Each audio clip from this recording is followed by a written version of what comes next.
দেখা যাচ্ছে? হ্যাঁ, সুন্দর।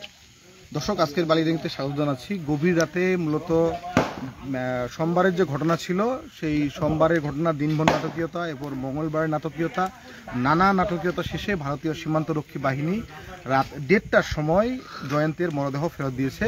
আমরা ছিলাম মূলত প্রথম সন্ধ্যা থেকে রাত 2টা পর্যন্ত, এখন বাজে প্রায় 2টার বেশি।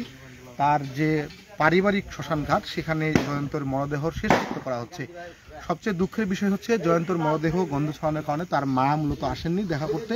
অথচ আমরা বলতে পারি যে এই সপ্তম শ্রেণীর ছাত্র জয়ন্ত লাহিড়ী বহুমুখী উচ্চ বিদ্যালয়ের তার যে শেষ দেখা মায়ের সাথে, সেই শেষ দেখা আর হলো না।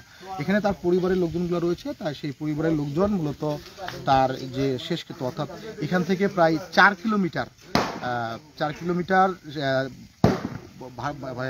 মানে খারাপ একটা পরিস্থিতিতে সেখান থেকে বহন করে নিয়ে আসা হচ্ছে। রাস্তা খুব সরু থাকার কারণে কোনো ধরনের বড় গাড়ি নিয়ে যাওয়া সেদিকে সম্ভব হয়নি।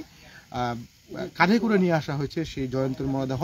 জয়ন্তর যে ভারত ভ্রমণের গল্প, অর্থাৎ সীমান্তর পারে গিয়েছিল জয়ন্তের বাবা, সেখানে এসে তাদেরকে রক্ষা করে গুলি ছোড়ে। এই গুলি ছোড়ার পর জয়ন্ত মারা যায়, তার বাবা এখনও কিন্তু আহত হয়ে হাসপাতালে ভর্তি আছে। এরপরে জয়ন্তের যে ভারত ভ্রমণ, অর্থাৎ পুরো এখান থেকে তার লাশ তুলে নিয়ে যাওয়া, বিএসএফ তুলে নিয়ে গেল, তারপর সেখানে তার ময়নাতদন্ত হয়েছে।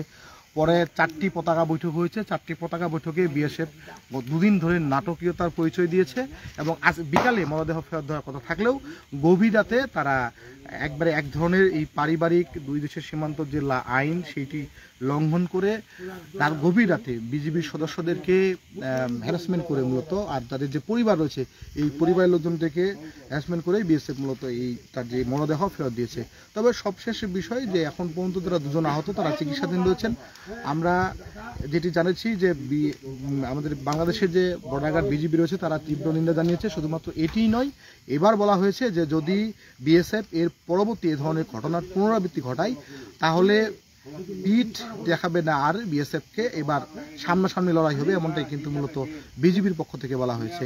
আপনারা জানেন যে গত সোমবার ভোরবেলা মূলত সীমান্ত যে রয়েছে ধনতলা সীমান্তের 393 পিলারের পাশাপাশি, অর্থাৎ নিটালডোভা যে গ্রাম রয়েছে সেখানে পাশেই মূলত ভারতে অবৈধ প্রবেশ করার সময় বিএসএফ এর গুলিতে নিহত হয় জয়ন্ত। এই সময় আহত হয়েছিল তার বাবা মহাদেব এবং জয়দেব, দুজনেই বর্তমানে মেডিকেলে ভর্তি রয়েছে। আর এই ঘটনার পর থেকে জয়ন্তের মা অসুস্থ, তার গতকাল থেকেই 2 দিন ধরে চিকিৎসা চলছে, আজকেও বেশ অসুস্থ।